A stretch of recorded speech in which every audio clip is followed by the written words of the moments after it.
Okay. మరి మీరు ఇప్పుడు అన్నారు కదా! ఒక పల్లెటూరు నేపథ్యంలో ఉండే అబ్బాయి సిటీకి వచ్చి కష్టాలు పడి కేసీఆర్‌ని కేసీఆర్ అంతటి వాళ్ళని వెళ్ళి కలవగలడా లేదా? అదే కదా. అసలు థాట్ ఎందుకొచ్చింది? ఇది అంటే నాకు ఒక ఇన్స్పిరేషన్ అనేది ఉండాలి. ఇప్పుడు మీరు చెప్పారు ఉద్యమం ఇది కాదు ఇది ఇప్పుడు మీరు నాకేం కనిపిస్తుంది అంటే యాజ్ ఎ హీరోగా చేశారు, యాజ్ ఎ ప్రొడ్యూసర్గా చేశారు. నాకేమనిపిస్తుంది అంటే మీ ఫ్యానిజం కేసీఆర్ దగ్గర చూపించుకోవడానికి మూవీ తీసుకున్నారా అనిపిస్తుంది. ఈ సందర్భం ఎవరైనా అనుకుంటారు. నేను అందుకే చెప్పాను, నేను తీసుకోవాలనుకుంటే కామెడీ సినిమాలు నా దగ్గర ఉన్నాయి. అలాంటి సినిమాలు తీస్తే నన్ను అంత పెద్ద మహజ్జాతకుడు పక్కనో లేకపోతే కారణ జన్ముడు పక్కన నన్ను కూర్చోబెట్టి మాట్లాడే అంత నా వయసు ఎంతండి, నేనెంత, నా అనుభవం ఎంత.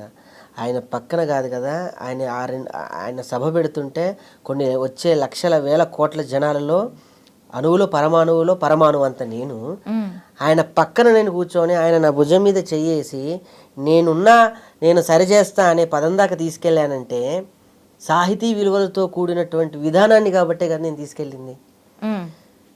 బేసికల్ నేను ఎక్కువ స్పిరిచువల్, నేను ఎక్కువ రమణ మహర్షి గారి డ్యూటీ, నేను ఒక పరమశివుని నమ్మేటువంటి పూర్తి శివతత్వాలు కలిగిన వ్యక్తిని. నువ్వు ఎందుకు ఈ దారిలోనే వెళ్తున్నావు అంటే ఆ దారిలో వెళ్తేనే శివుడు నాకు దారి చూపిస్తాడు. నాకు ఆ దారిలో వెళ్తేనే నేనేంటి, నా ఇజం ఏంటనే తెలుస్తుంది. నేను తీసుకున్న లైన్ తెలియకుండా ఆయన వచ్చారు, అది పట్టుకొని నేను వెళ్ళి తర్వాత నేను ఆయనకి ఫ్యాన్ అయ్యాను. ఓకే, అంటే మీరు ఈ కథ కేసీఆర్ కి ఫ్యాన్ కాక ముందు నుంచి ఎందుకు మరి కేసీఆర్ గారిని ఎందుకు తీసుకున్నారు ఈ కథని? ఇప్పుడు అమ్మ చిన్నప్పుడు మనకి ఒక చందమామ పుస్తకం ఇస్తుంది, అది మనం పోయేదాకా గుర్తుంటుంది. ఎందుకంటే ఆ పుస్తకంలో ముందు మాట ఒకటి ఉంటుంది, ఇది నా కథ కాదు, నీ కథ కాదు, మీ అమ్మ చెప్పే కథ అని. ఇది కూడా మన బతుకు చెప్పే కథ. ఇది రేపు మీరు వస్తారు, నేను ప్రీవీకి డెఫినెట్గా నేను మిమ్మల్ని పిలుస్తాను. మీకు సుజాత పరిచయం తర్వాత నేను కాబట్టి మీరు నాకు చెప్పకపోయినా సుజాతకి చెప్తారు, ఒక గొప్ప ప్రౌడ్ సినిమా తీశారు మీరని.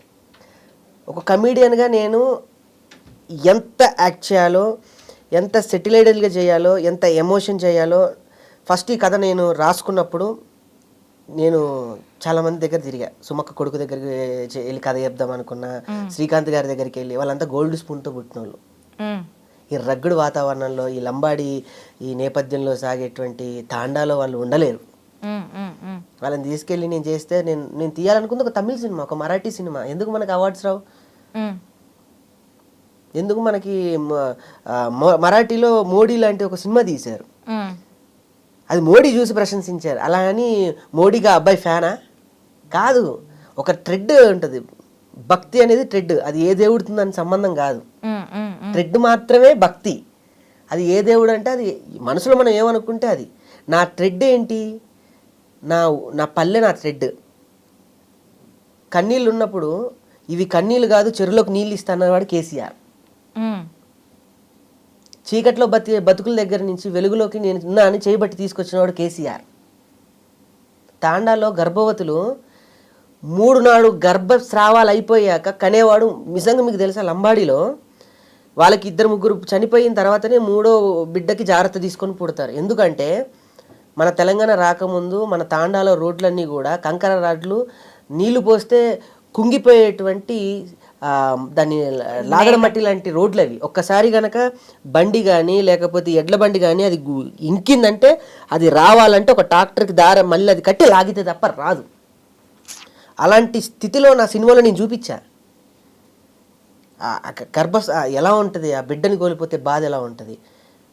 ఒక తండ్రి అప్పుడే పెళ్లి చేసిన కొడుకు పసుపు పారాని ఆడకపోతే పచ్చటి పొలానికి వెళ్ళి స్విచ్ చేయడానికి వెళ్ళి షాక్ తగిలి చచ్చిపోయాడు పెళ్ళి 10 నిమిషాలుగా. అలాంటి సీన్లు నేను చూపించా.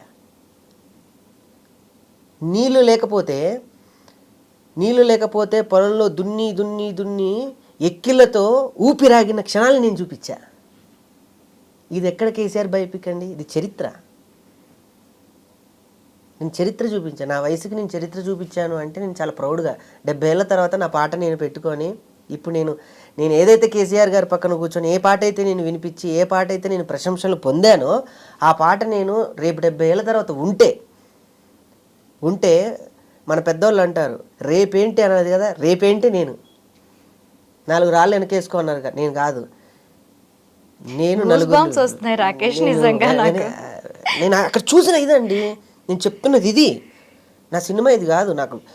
నేను ఒక దేశపతి శ్రీనివాస్ లాంటి ఒక ఉద్యమ కళాకారుడితో సాహితీవేత్తతో కూర్చొని వాదించి రాయించుకున్న పాటలు, ఒక గోరేటం కన్నతో ప్రతి రాత్రి కోట్లాడా.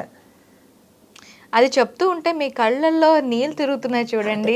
మీకు ఆ ప్యాషన్, మీకు మీకు మీ కథ పట్ల ఉన్న ఉంటుందండి, మీ కథ పట్ల మీకున్న ఒక కో ప్యాషన్ ఉంటుంది కదా, అది బాగా కనిపిస్తోంది అసలు.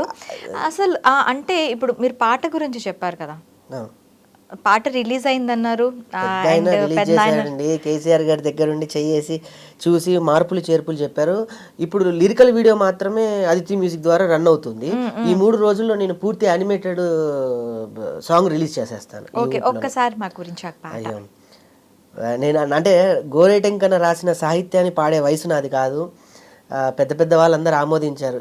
ఇప్పుడంతా సాంగ్ గురించి పెద్ద వైరల్ అవుతున్న టైంలో నా పాట ట్రెండింగ్లో ఉంటుందని నేను ఎప్పుడు అనుకోలేదు. నాకు అందులో బాగా నచ్చినవి 2 వాక్యాలు, 2 చెప్తా పాట మొత్తం కన్నా. ఆ పదాలు తెలుసు: పరగతులు స్వరజతులు పల్లవించిన నేల, తేనె తీయల వీణ నా తెలంగాణ. ఇవన్నీ సర్వసాధారణమైన పదాలు, నాకు నచ్చినవి. నేను మిమిక్రీ నేపథ్యం నుంచి వచ్చాను. మా గురుగారు డాక్టర్ నేరళ్ళ వేణుమాధవ్ గారు, నా diploma in mimicry in Kakatiya university అది. ఆయన పేరుని ప్రపంచ ఐక్యరాజ్య కళా సమితిలో తొలిగా ప్రదర్శించబడిన మిమిక్రీ కళని ఆయన పేరు నా పాటలో నేను చేర్చుకున్నా. వేల గొంతుకల వేణుమాధవుడు ధ్వనికరించే విరాజిల్లగా, ఇలాంటి వాక్యాలు. కొమరం భీం గురించి రాశాను, ఒక చాకల ఐలమ్మ గురించి రాశాను. ఇలాంటి కవులు అంటే మనకు తెలియదు ఈ తరానికి వాళ్ళు చేసిన పోరాట పటిమ అంతా కూడాను ఎవరికి తెలియదు.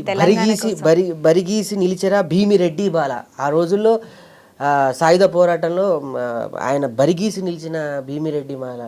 ఇలాంటి గొప్ప గొప్ప వ్యక్తులు. అంటే ఎప్పుడు వాళ్ళు ఇప్పటి జనరేషన్ అయిన రాకేష్తో ఈ సినిమా ఏంటి అది రాసుందండి.